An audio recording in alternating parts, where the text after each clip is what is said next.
마태복음 15장 1절부터 20절까지 말씀입니다.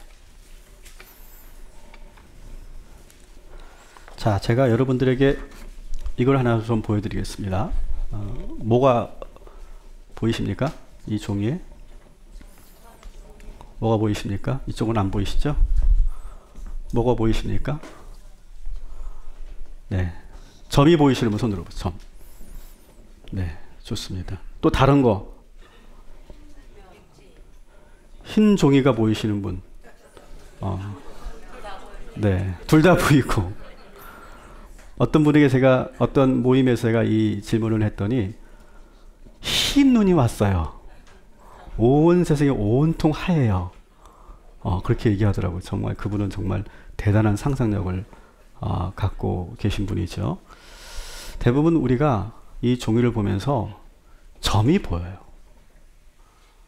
그러니까 이 점도 뭐 한 중앙에 이렇게 딱 있는 것도 아니고 제가 조그맣게 그려놨는데 바로 점 이렇게 나오잖아요.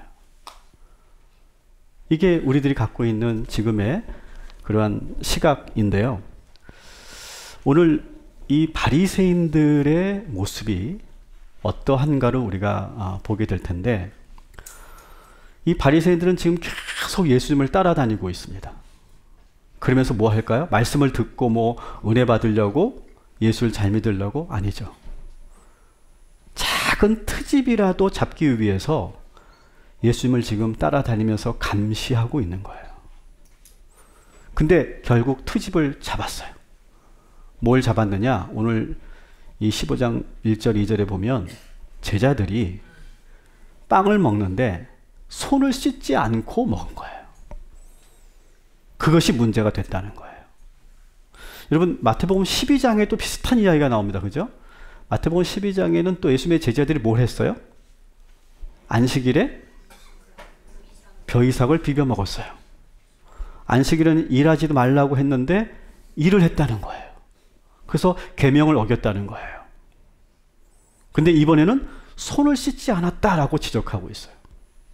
그러니까 모든 것을 다 부정적으로 보기 시작하니까 작은 행동 하나하나가 다 부정적으로 보이고 불편하고 못마땅하다는 거죠.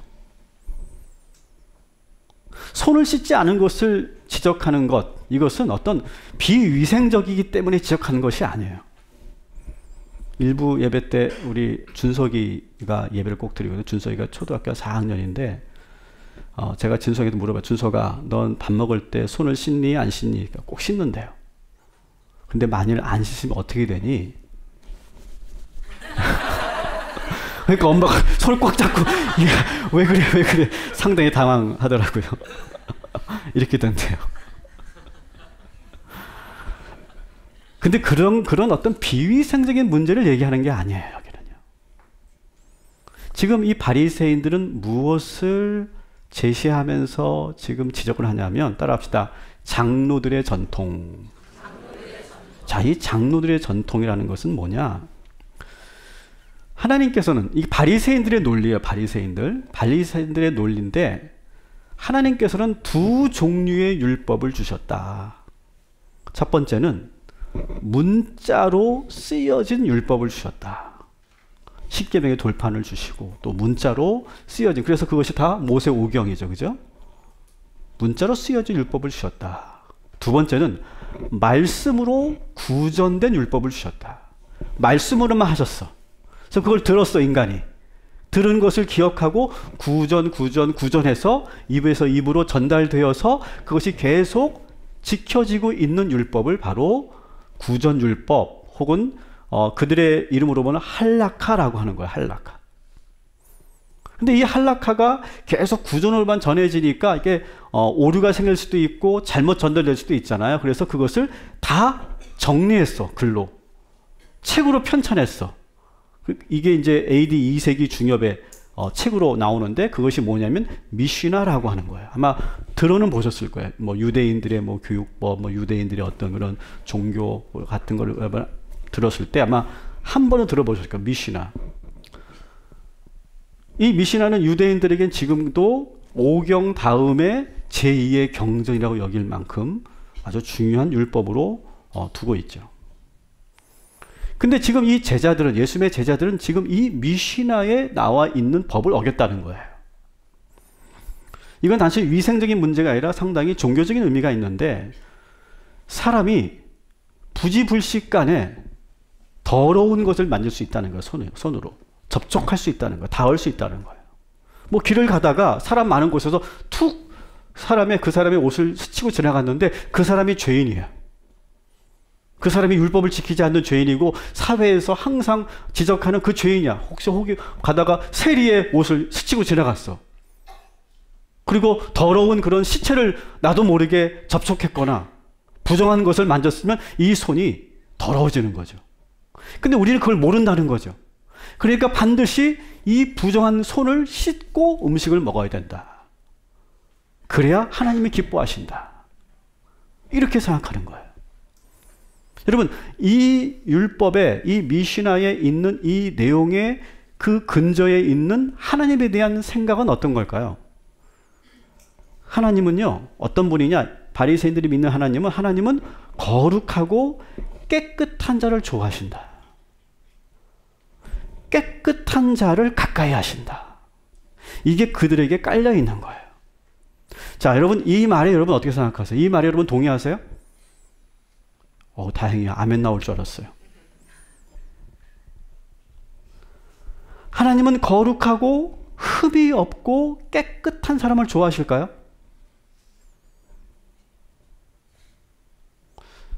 사실 우리도 이렇게 생각할 때가 참 많아요. 바리새인들이 믿는 하나님을 우리도 믿을 때가 있어요. 이게 왜 그런지 아세요? 우리가 살고 있는 세상이 그렇기 때문에 그래요. 여러분, 우리 아이들이 시험에서 100점을 맞으면 좋아요, 안 좋아요? 다 좋죠. 근데 100점이라는 게 뭐예요? 완벽하다는 거죠. 흠이 없다는 거죠. 그죠? 여러분, 우리 사회는요, 완벽하고 흠이 없는 것을 가치 있게 생각해요. 그래서 공부를 잘하는 아이, 100점 맞는 아이, 그리고 부모의 말에 완벽하게 그것을 잘 듣는 아이를 좋아해요. 그래서 우리가 100점을 좋아하는 거예요. 그래서 100점을 맞으려고 완벽해지려고 열심히 노력하는 사람들에게 사회는 어떻게 합니까? 상을 주고요, 기회를 줍니다. 내가 열심히 해서 얻게 되는 모든 것은 그러니까 당연한 거예요.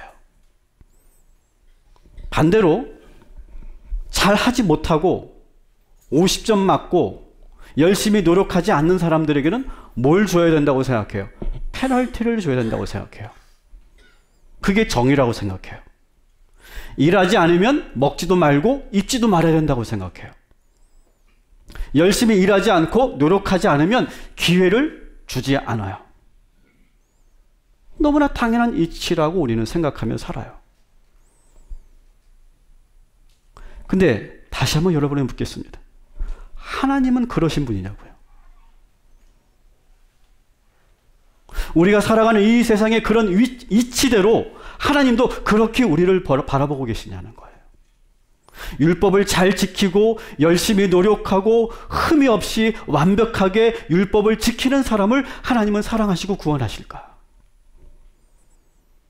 자, 그러면 정반대에 있는 사람들은 하나님은 어떻게 대하실까? 바리새인들은요, 그래서 율법을 완벽하게 지키지 않는 사람들은 하나님이 심판하시고 용서하지 않으신다고 생각했어요. 그러니까 이런 신앙을 가지고 있으니까 그들은 어떻게 살아갈까요? 일단 열심히 삽니다. 열심히. 최선을 다해서 완벽하게 율법을 지키려고 해요. 그리고 이렇게 열심히 율법을 잘 지키고 있기 때문에 자기들은 구원받을 것이고 하나님은 특별히 자기들을 사랑하신다고 믿어요. 문제는 이렇게 자기 자신에 대한 확신을 가지고 있다 보니까 이제는 그 기준이, 자기가 기준이 되어서 주변 사람들을 판단하고 지적하기 시작해요. 율법을 잘 지키나 안 지키나 감시하고 평가하고 판단해요. 그러다가 상대방의 작은 오늘 여러분이 보신 것 같은 이 작은, 여러분이 그 점을 보는 것처럼 그 작은 점이 보이면 우리는 그의 허물을 집요하게 따라다니면서 지적하는 것이 바리새인들의 모습이었다는 거예요. 오늘 이 바리새인들은 예수님과 그 제자들을 따라다니면서 아주 작은 허물이라도 찾아내서 많은 사람들 앞에서 그것을 드러내서 그 예수님과 그 제자들을 창피주려고 하는 거예요. 지금 오늘 본문에 보시면 그때 무리들이 다 같이 있었거든요. 그때 큰 소리로 당신의 제자들이 지금 왜 빵을 손을 씻지 않고 먹느냐, 이렇게 지금 공개적으로 비판하고 있잖아요. 다 의도적인 거예요.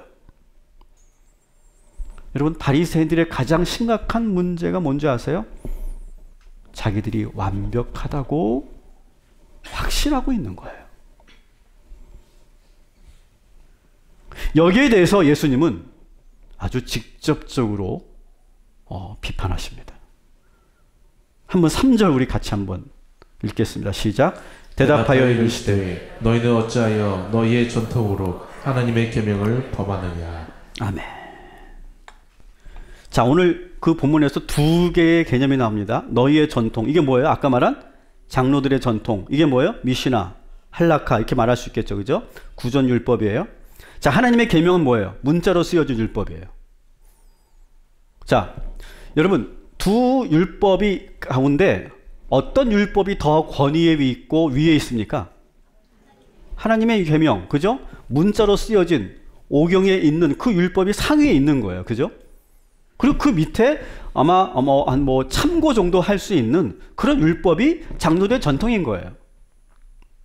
그런데 바리새인들이 지금 어떻게 됐냐면 이 하나님의 계명과 이 장로들의 전통이 충돌하는 일들이 계속 일어났다는 거예요, 실제로.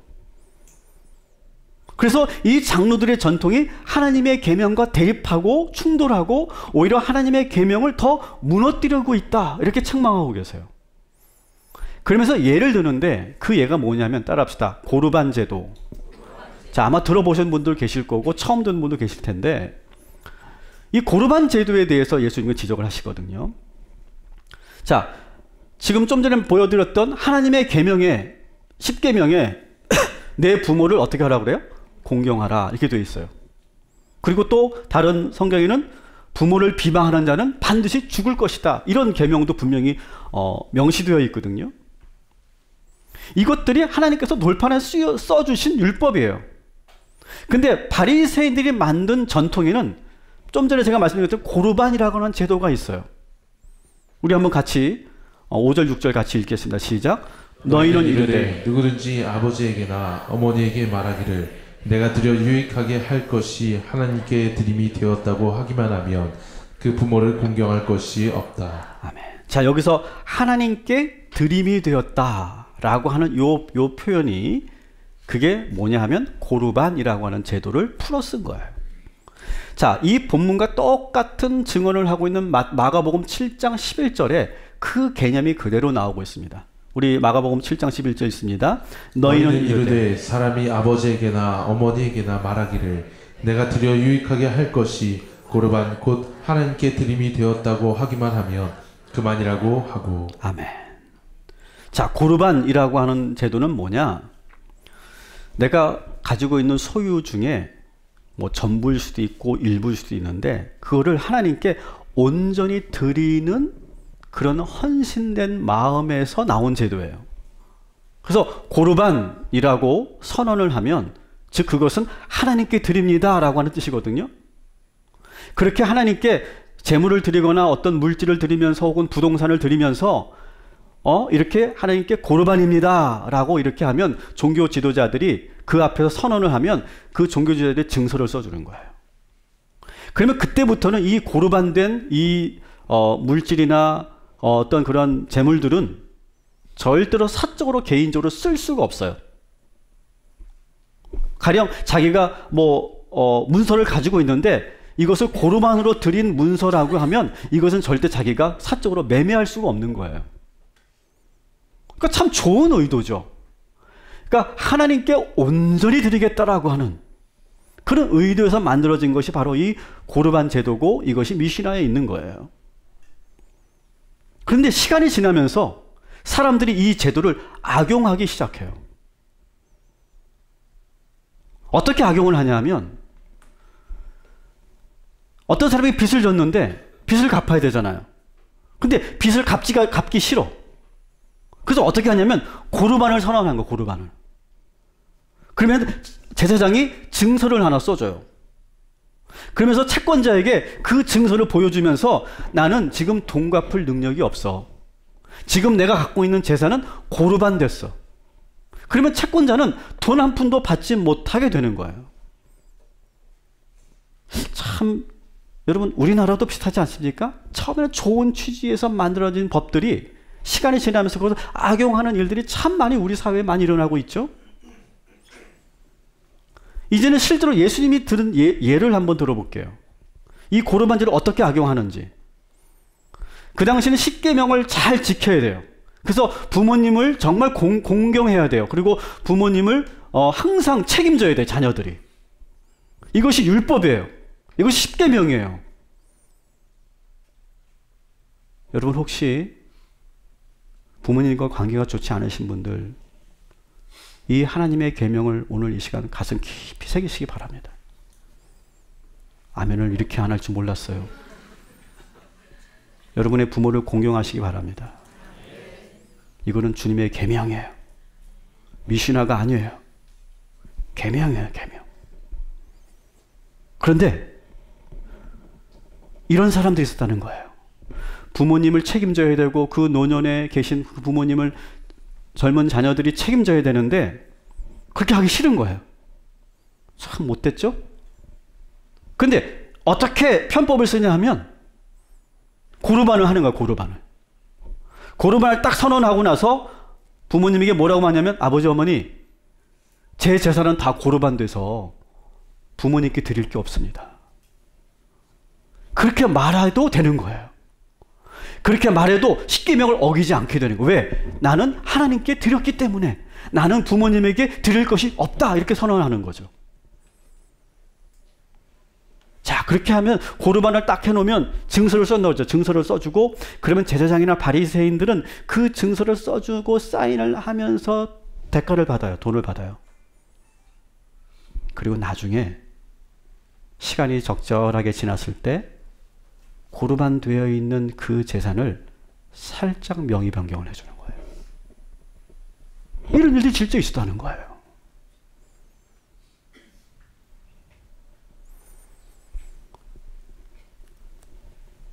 여러분 생각해 보세요. 이런 고르반 제도를 악용하는 사람들은 돈이 많은 사람들일까요? 적은 사람들일까요? 무조건 많은 사람들입니다. 여러분 오늘날 우리 사회가 지금 이 법이 문제가 아니죠. 그 법을 교묘하게 이용하는 우리들의 그 죄성이 문제죠. 저는 이것이 우리 그리스도인들에게도 자유롭지 않다고 생각해요. 절대 자유롭지 않아요. 하나님의 율법을 완벽하게 지키겠다고 만들어 놓은 이 미시나, 할라카 이 장로들의 전통이 전혀 다른 방법으로 악용되고 있어요.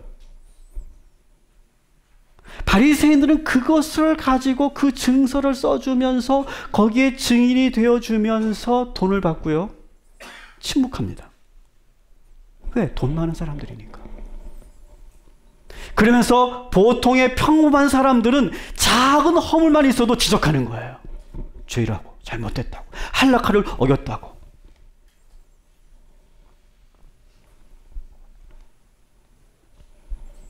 이뿐만 아니에요. 이 바리새인들은요. 그러면서도 말을 얼마나 잘하는지, 그리고 사람들 앞에서 얼마나 믿음 좋은 척을 하는지 예수님이 또 그것을 지적하시죠. 8절 9절 있습니다. 이 백성이 입술로는 나를 공경하되 마음은 내게서 멀도다. 사람의 계명으로 교훈을 삼아 가르치니 나를 헛되이 경배하는도다 하였느니라 하시고. 아멘. 이들은요 율법에 대해 아주 해박한 전문 지식을 가지고 있잖아요. 그러니까 여러분 우리나라 사회도 법을 해석하고 법을 가지고 판결하는 사람은 대단한 권력을 가지고 있죠. 그러니까 그러다 보니까 오늘 제목처럼 아전인수격으로 해석을 해도 거기에 우리가 이의를 제기할 수 없을 만큼 엄청난 권한과 권력을 가지고 있잖아요. 이 바리새인들도 그랬어요. 그 해석의 권한을 갖고 있어요. 율법을. 또 그리고 그들은 랍비가 되고 바리새인이 되는 그 과정이요, 끊임없는 토론과 논쟁의 그러한 훈련을 받기 때문에 그들하고 대화를 하고 토론을 해서 절대 이길 수가 없어요, 바리새인들을. 그러면서 얼마나 거룩한 척하는지 몰라요. 제자들이 손을 씻지 않고 빵을 먹는 것을 보고 더럽고 부정하다고 지금 정죄하고 있어요. 근데 여기에 대해서 예수님께서는 정말 진짜 더러운 것이 무엇인지를 저 바리새인들을 보면서 말씀하고 계시죠. 11절, 18절 같이 있습니다. 들어가는 것이 사람을 더럽게 하는 것이 아니라 입에서 나오는 그것이 사람을 더럽게 하는 것이니라. 입에서 나오는 것들은 마음에서 나오나니 이것이야말로 사람을 더럽게 하느니라. 아멘. 자, 무엇이 더럽다고요? 마음에서 입으로 나오는 것이 더럽대요. 음식이 더러운 게 아니라, 손을 씻지 않은 이 손이 더러운 것이 아니라 무엇이 더럽다고요? 내 마음에서 지금 밖으로, 입으로, 뒤로 나오는 것이 더럽다는 거예요. 바리새인들은 지금 자기가 손이 깨끗하고 율법으로 완벽하다고 생각하면서 자기가 의롭다고 생각하는데 그렇지 않다는 거예요. 그 속마음이 너무나 더럽고 냄새난다는 거예요. 그러면서 바리새인들을 포함한 우리 모두의 마음속에 있는 것들을, 있는 더러운 것이 무엇인지를 예수님께서 하나하나 열거해 두시죠. 19절 20절 시작. 마음에서 나오는 것은 악한 생각과 살음과 간음과 음란과 도둑질과 거짓 증언과 비방이니 이런 것들이 사람을 더럽게 하는 것이요 씻지 않은 손으로 먹는 것은 사람을 더럽게 하지 못하느니라. 아멘. 여러분, 여기에 나오는 7가지가요 행동으로 나왔다는 게 아니에요. 살인했다는 게 아니에요. 거짓말을 내가 지금 사람 앞에서, 면전 앞에서 했다는 게 아니에요. 이게 다 어디에 있다고? 마음에 있다고. 그러니까 이것이 드러나요, 안 드러나요? 안 드러날 때도 있지만 거의 드러나지 않는 우리 안에 있는 7가지를 지금 말하고 있는 거예요. 여러분, 한번 따라 합시다. 악한 생각. 여러분, 한 주간 악한 생각을 했어요, 했어요? 했어요? 했죠? 안 하시면 손 들어보세요. 안 하시면. 악한 생각 한 번도 안 해서 난 거룩해. 난 순결해. 나는 생각조차가 완벽해. 손 들어보세요. 그 사람은 회개하셔야 돼. 그거야말로 진짜 죄야. 악한 생각을 수없이 합니다. 그죠? 저도 이 말씀 묵상하면서 제 안에 한 주간 있었던 그 악한 생각들이 막 떠오르는 거예요. 막 괴롭더라고요. 2번째, 따라합시다. 살인. 살인하신 분 손 들어보세요. 살인한 분은 없죠? 다행입니다. 근데 여기서 말하는 살인은 뭐예요? 마음으로 살인이에요. 마음으로 살인. 자, 마음의 살인은 뭘까요? 누군가를 내 마음에서 죽이는 행위예요. 아, 나 저 사람 안 봤으면 좋겠다. 나 저 인간 우리 교회에서 안 봤으면 좋겠다. 회사에서 나 저 인간이 있으면 난 정말 미쳐버릴 것 같아. 그러면서 그 사람을 내가 투명인간 대하는 거예요. 마치 없는 것처럼 대하는 거예요. 그게 다 뭐예요? 마음으로 하는 살인이라는 거예요. 이거 안 하신 분 손 들어보세요. 마음으로 살인 안 하신 분. 여러분, 회사 생활 하시는 분들은 다 죄인인 줄 믿으시기 바랍니다. 회사에는 반드시 그런 인간이 있어요, 없어요? 무조건 있습니다. 우리는 매일매일 살인하는 거예요. 자, 간음과 음란. 이거 저 여자들은 없다고 생각하는데 그렇지 않죠? 남자만 있어요, 이거? 아, 솔직히 얘기해보자고. 남자만 있어요? 얼굴 보고 얘기 안 할게요. 여러분, 남자만 있어, 이거? 간음과 음란, 이게 남자만 있냐고요? 유혹되고, 뭐죠? 매력을 느끼고, 유혹하고 싶고, 자꾸 마음이 그쪽으로 가고, 응? 상상하게 되는 거 있어요, 없어요? 여자들 있을걸요. 있을 거예요, 아마. 없을 리가 없어요. 남자들만 있는 거 아니에요, 이거. 자, 따라합시다. 도둑질. 여기서 말하는 도둑질 진짜 훔치는 거 아니에요. 마음으로의 도둑질, 마음으로 도둑질. 제가 박사 논문을 쓰는데 얼마나 많은 죄를 졌는지 모른다. 논문을 써보신 분들은 아시고, 가끔 뭐 청문회를 하거나 어떤 그런 뭐 유명한 교수들이 논문을 표절했다 그러면 와 정말 뭐 저런 놈이 다 있냐고 막 그러는데, 그런 분들은 논문을 안 써본 분들이야. 여러분, 논문을 써면요 어떤 유혹에 계속 시달리는지 아세요? 각주를 안 달고 싶어요. 이게 나의 독창적인 생각이라고 내가 주장하고 싶은 유혹이 계속 들어요. 써보라니까 진짜 그렇다니까요. 왜냐하면 논문을 쓸 때 각주를 너무 달잖아요. 그러면 이 논문이 없어 보여요. 짜집기 한 것처럼 보여요. 그러다 보니까 이 논문을 쓸 때, 야, 나도 이런 생각했어. 이 사람만 생각한 게 아니고 나도 그런 생각했거든. 그러니까 이건 내 생각이라 다름없어. 그러면서 내가 막 쓰는 거야. 내가 한 것처럼 문장을 막 써요. 그 논문을 쓰는 거 이렇게 끊임없이 유혹을 느낍니다.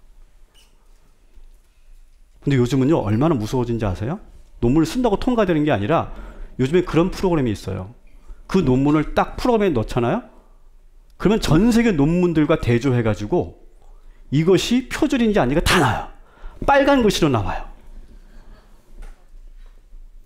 그래서 몇 % 이상이 되면 이것은 논문이 통과가 안 돼요. 다 각주를 다시 달거나 아니면 아주 심각한 그런 결격의 문제가 있고 의도적일 때는 그 논문이 아예 무효화돼 버려요. 제가 그 논문을 딱 제출하고 얼마나 그 전날 잠을 못 자는지 몰라요. 정말 떨리더라고요. 여러분, 여기서 말하는 도둑질은 뭘까요? 마음으로 하는 도둑질이에요. 마음으로 하는 도둑질. 남의 아이디어, 남의 어떤 그런 저작권, 아이템, 특허, 이런 것들을 몰래 도용하고 싶은 마음. 여러분, 회사는 죄의 소굴이죠. 그죠? 팀장들이 주로 어떻게 해요? 일반 직원의 아이디어를 마치 자기가 한 것처럼. 와, 그런 일을 얼마나 많이 일어납니까? 보고서 이름을 싹 바꿔가지고 PT 할 때 자기가 한 것처럼 막 발표하잖아요. 막 박수 받고, 막 상무님한테 전무님한테 막 그냥 평가받고. 끊임없이 일어나죠. 하여튼 회사 다니신 분들은 매일 회개해야 될 줄 믿습니다. 죽이고 싶은 인간도 있고, 막 그냥 이런 유혹도 있고, 막 지금 논문 쓰시는 분들 다 회개하시기 바랍니다. 그러니까 여기서 말하는 것은, 여기서 말하는 마음의 도둑은 뭐냐? 따라서 남의 것을 탐하고 시기하는 마음. 여러분, 이것이 없으시면 손 들어보세요. 나는 한 번도 누굴 시기한 적이 없어. 탐해 본 적이 없어. 손 들어보세요.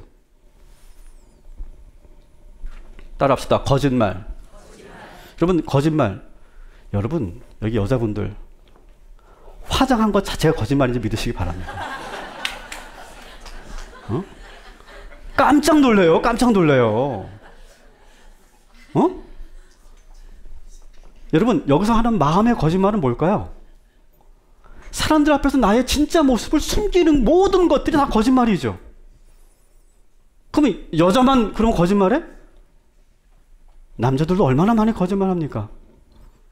비상금 있으신 분들 회개하시기 바랍니다. 마음으로 모든 걸 감추고 숨기죠. 여러분, 우리 그리스도인이 제일 많이 죄를 짓는 날이 언제인 줄 아세요? 주일날, 주일날. 우리는 지금 주일날 다 와서 할렐루야, 주님의 이름으로 사랑합니다.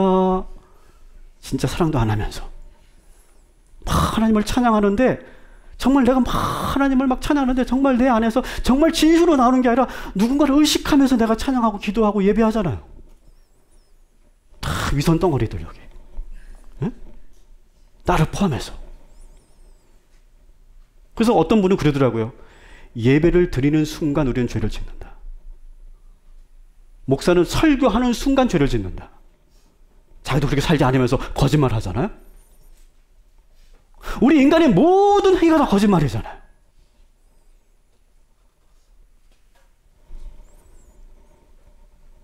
일곱 번째가 남을 비방하는 마음. 이것도 말로 한다는 거예요? 마음으로 한다는 거예요? 마음으로 하는 거예요. 마음으로. 말로 하는 건 참 유치하지. 이건 또 언젠가 또 들통나잖아요. 근데 마음으로 하면 걸려 안 걸려? 안 걸리지. 그러면서 속으로 뭐라 그래? 뭐 저따 인간이 다 있어. 뭐 저런 놈이 다 있어. 저게 무슨 그리스도야. 저게 무슨 권사야. 저게 무슨 뭐 교인이야. 우리가 제일 많이 비방할 때 언제예요? 운전할 때. 운전할 때 앞에 차가 막 알짱알짱거리면 저런 XX 나오면서 막 화를 내고 욕하잖아요. 왜? 사람들이 없으니까 안 보니까. 우리는 끊임없이 비방합니다. 이런 비방하는 마음이 우리 안에 늘 있어요. 여기 7가지가 나 안에 없다. 손 들어보세요. 내 안에 7가지가 있다. 손 들어보세요. 이거 안 들면 제가 볼 거야. 산 식어가지고. 안 들으시면. 다 들어야 돼. 무조건 다 들어. 이거 공산당이야. 다 드세요. 드세요. 드세요. 다 들어야 돼. 들으신 분들에게 하나님의 은혜가 임할 줄 믿습니다. 안 드시고 인정하지 못하신 분들 정말 회개하셔야 돼요. 근데 문제는 뭐예요? 바리새인들은요. 이거를 봐요? 못 봐요? 못 본다는 거예요. 내 안에 얼마나 이 더러운 것들이 있는지를 보지 못해요. 아니 외면해요. 없다라고 부정해요. 이게 방어 기제 중에 하나잖아요. 있는 걸 없다고 부정하는 거. 바리새인들이 그런 지금 지경에 와 있는 거예요. 여러분 진정한 복음은 뭐냐? 내가 얼마나 큰 죄인인가를 깨닫는 것이 진정한 복음의 은혜인 줄 믿습니다. 여러분 제자 훈련할 때 십자가의 능력 일과에 나오죠. 십자가의 능력 중에 첫 번째, 두 번째가 뭡니까? 같이 읽습니다. 나는 내가 생각하는 것보다 더 끔찍한 죄인이구나 라고 하는 것을 깨닫는 은혜. 이게 십자가 능력의 첫 번째라는 거예요. 아, 나는 죄인이구나. 그것이 내가 깨달아지는 것이 은혜고 그것을 깨닫는 순간 그 다음에 자연스럽게 연결된 거. 따라합시다. 나는 남을 정죄할 자격이 없다. 이것을 깨닫는 것이 십자가의 능력이고 복음의 능력인 줄 믿습니다.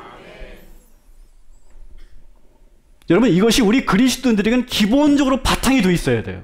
저는 우리 동산 꿈의 교회 성도들은 이 1번과 2번이 늘 바탕으로 늘 세워져 있기를 주님의 이름으로 축원합니다. 이것이 되지 않으면 십자가의 능력 없는 거야.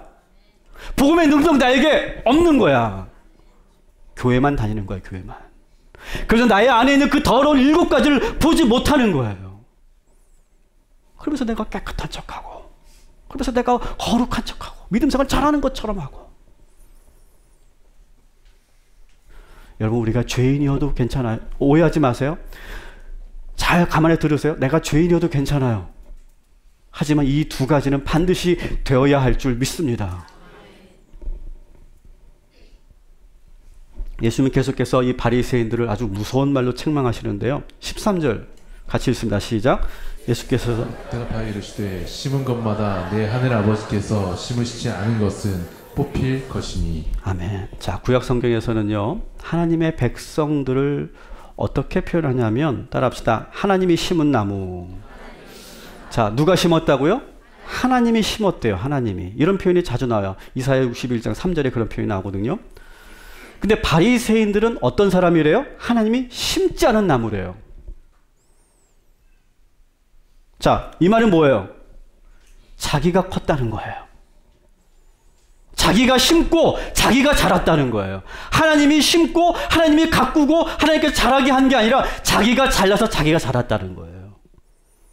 이게 바리새인이라는 거예요. 바리새인과 정반대의 사람이 누구냐? 하나님이 심은 나무. 이 사람이 누구냐? 따라합시다. 복음의 사람. 이 사람이 바로 복음의 사람이에요. 바리새인들은요 모든 것을 다 부정적으로 봅니다. 그래서 자기 주장과 자기 편견대로 사람을 규정해요. 신앙생활은 열심히 하는 것 같은데 자세히 보면 자기 소견대로 해요. 자기 마음대로 해요.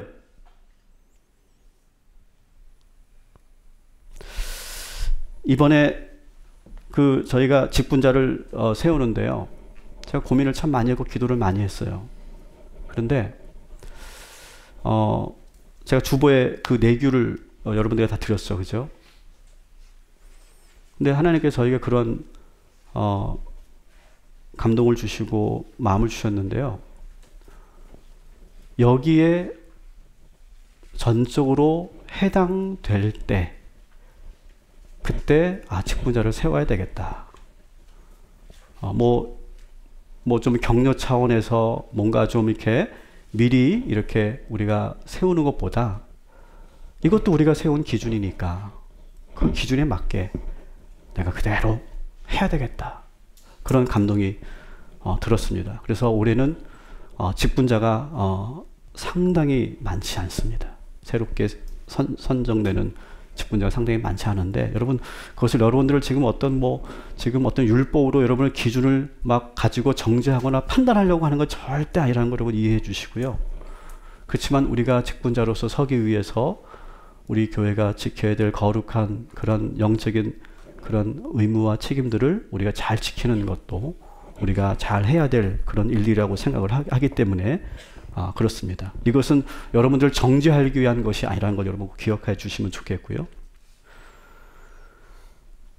근데 지금 이 바리새인들은 문제가 뭐냐면 그런 기준을 아전인수격으로 해석한다는 게 문제예요. 누구 말도 듣지 않고 남이 그렇게 하면 화를 내고 내가 하면은 합리화시키는 거예요. 지금 아까 고르반 제도와 똑같은 거죠. 따라합시다. 남에게는 기준이 높고 나에게는 기준이 낮다. 이런 사람들이라는 거예요. 바리새인들은요. 자기들은 고르반 같은 거 가지고 온갖 불법을 저지르고 침묵하고 있으면서도 남이 손 안 씻는 거 가지고 막 그렇게 청지하는, 남에 대한 기준은 높은데 나에 대한 기준은 현격히 낮은 그런 사람들. 항상 자기 의에 빠져서 자기의 죄를 보지 못하고, 그러니까 늘 화가 나 있고 용서가 안 되고 판단하는 사람들. 말은 참 잘하고 거룩하게 보이는데 그런데 자기 마음 안에 얼마나 그 무시무시한 죄들이 있다는 것을 보지 못하는, 그러니까 진정한 회개가 나오지 않는 그런 사람들. 반대로 하나님이 심은 나무, 다시 말하면 복음을 듣고 예수님을 그리스도로 영접한 사람들은 어떤 사람들이냐? 그들에게 복음의 능력으로 사는 사람들. 하나님께서 직접 심은 복음의 사람들은 어떤 사람일까? 제가 이 복음의 사람들을 제가 다양한 관점에서 설명드릴 수 있는데 오늘은 제가 이 말씀의 주제로 국한해가지고 제가 한번 예를 들어 드릴게요. 복음의 사람은 어떤 사람들이 있냐? 우리 교회에 있어요. 이분이. 제가 그분을 보고 제가 이 복음의 사람을 정리한 거니까 잘 들으시고 그분이 누군지를 여러분 꼭 맞춰주시기 바랍니다. 잘 들어주세요. Listen and repeat. 자, 제가 이렇게 어느 한 분을 제가 지적해서 보지 않을 거예요. 우리 안에 있어요. 그분은 아주 긍정적이에요. 모든 상황을 볼 때나 사람을 볼 때 항상 긍정적으로 보고, 특별히 사람을 볼 때 그 사람의 허물과 흠을 보지 않고 좋은 것만 보려고 해요. 사역을 할 때도 늘 긍정적이도, 하나님께서 능력 주시면 못할 일이 없다라고 믿어요. 그래서 늘 담대하고요, 기쁘고요, 그리고 늘 아멘하고 순종합니다. 어떤 사람을 만나도 그는 늘 좋은 점만 봅니다. 그 사람이 눈이 없어서 그런 게 아니고, 그 사람이 순진해서 그런 게 아니라 그분은 사실은요, 인생의 모든 그러한 산전수전을 다 겪었고요, 사람들로부터 상처도 받고 배신도 받았던 그런 경험이 풍부한 사람이에요. 인생에 많은 고통을 겪었고 수많은 사람을 만나봤어요. 그런데도 십자가의 능력이 임하니까 모두가 다 사랑스럽게 보이고 긍휼하게 보여요. 사람들이 찾아와서 어떤 사람에 대해서 부정적인 말을 해도 절대 그 말을 듣고 좌로나 우로나 치우치지 않아요. 항상 중심을 지키고 서 있어요. 누군가의 허물이 보일 때가 있죠. 왜? 항상 보일 수밖에 없어요. 같이 우리가 함께 하다 보면. 근데 허물을 볼 때도 있지만 그것 때문에 화를 내거나 속상해하지 않아요. 왜냐하면 나는 저 사람보다 더 큰 죄이라는 걸 내가 알기 때문에. 항상 내 안에 얼마나 더러운 죄가 있는지를 알기 때문에 다른 사람의 허물을 보면서 화가 나거나 정죄하지 않습니다. 누군가가 나에게 상처를 주거나 피해를 주었을 때 많이 힘들고 아픈 건 사실이지만 내가 주님을 더 아프게 십자가 못 박혀 죽인 죄인이라는 것을 잊지 않고, 그렇기 때문에 과도하게 그 사람에게 정죄하거나 화를 내거나 되갚아주지 않아요. 그는 늘 기쁩니다. 예수님을 만나기 전에는 늘 죄책감에 짓눌려 있었는데 나의 죄를 깨닫게 하셔서 회개할 수 있는 은혜를 주신 주님을 만난 이후로부터 그는 늘 기뻐요. 그래서 늘 그는 하나님 보좌 앞에 하나님의 그 지성소로 담대하게 나아갈 수 있는 믿음을 갖게 됐어요. 그는 더 이상 아담처럼 나무 뒤에 숨지 않아요. 하나님을 담대하게 아버지라고 부를 수 있게 되었어요. 그러면서 나의 신앙생활이 자기 의가 되지 말아야 된다. 이것을 늘 깨어 있어서 간직하고 잊지 않으려고 해요. 나의 이 신앙생활이 나의 의가 되면 안 된다. 이것을 항상 잊지 않으려고 해요. 그러면서 그는 세 가지를 항상 기억하고 있지 않아요. 따라합시다. 나는 용서받은 죄인입니다. 나는 오직 은혜로 구원받았습니다. 이 두 가지를 항상 잊지 않아요. 나는 어떤 의인이라고요? 용서받은 의인이에요. 나는 원래 죄인이에요. 내 안에 그 7가지, 아니 70가지, 700가지, 7000가지 죄가 있는 사람이에요. 그러나 나는 용서받은 의인일 뿐이에요. 그래서 로마서 1장 17절에 보면 제가 좀 풀어서 쓴 거예요. 오직 의인은 믿음으로 말미암아 살리라. 이 유명한 말씀을 제가 풀어서 우리가 함께 읽기를 원합니다. 시작. 오직 용서받은 의인은 이 복음에 대한 믿음으로 살리라. 아멘. 여기에 말은 이 복음이 뭐예요? 나는 용서받은 의인일 뿐이고 나는 오직 은혜로 구원받은 사람일 뿐입니다. 이것을 믿는 사람들만이 의인이고 구원받는다는 거예요. 자, 누굴까요? 제가 오늘 예를 들었는데 우리 교회에 있다니까? 누구예요? 있어요. 아, 나 아니에요. 내가 뭐 그렇게 유치하게 나를 막 이렇게 드러내겠어요? 나 아니에요. 나 아니에요. 그리고 제가 그런 인간이 아니에요. 여러분 몰라서 그렇지. 네? 김대영 원사님 회개하시기 바랍니다. 아, 있어요. 있는 줄 믿습니다. 우리 교회에 그런 사람이 한 명도 없으면 참 불행하잖아요. 있죠? 우리가 이렇게 완벽하게 우리가 이렇게 되지는 않지만 우리는 이렇게 되어가고 있는 줄 믿습니다. 그러면 돼요, 여러분. 우리 모두가 다 이렇게 되어가고 있는 줄 믿습니다. 혹시 여기서 내가 공개적으로 말할 수 없는데 아, 나 그 사람이야. 내가 목사님이 말한 그 사람이 그분이야 라고 생각하시는 분들 저에게 문자로 꼭 넣어주세요. 말씀을 정리합니다. 여러분, 우리는 하나님이 심은 나무예요. 내가 잘나서 내가 컸고 내가 자란 나무 아닙니다. 하나님이 심은 나무예요. 우리는 완전한 사람이 아니라 어떤 사람이에요? 용서받은 의인이에요. 우리 마음 안에 여전히 수없는 죄가 도사리고 있어요. 가득해요. 지금 우리가 이 예배 드리는 이 순간도 죄를 짓고 있단 말이죠. 우리는요. 여러분은 아실 거예요. 그렇기 때문에 우리는요, 남을 정죄하고 판단할 자격이 없습니다. 십자가의 능력, 복음의 능력이 여러분 한 주간 강력하게 임하기를 주님의 이름으로 축원합니다.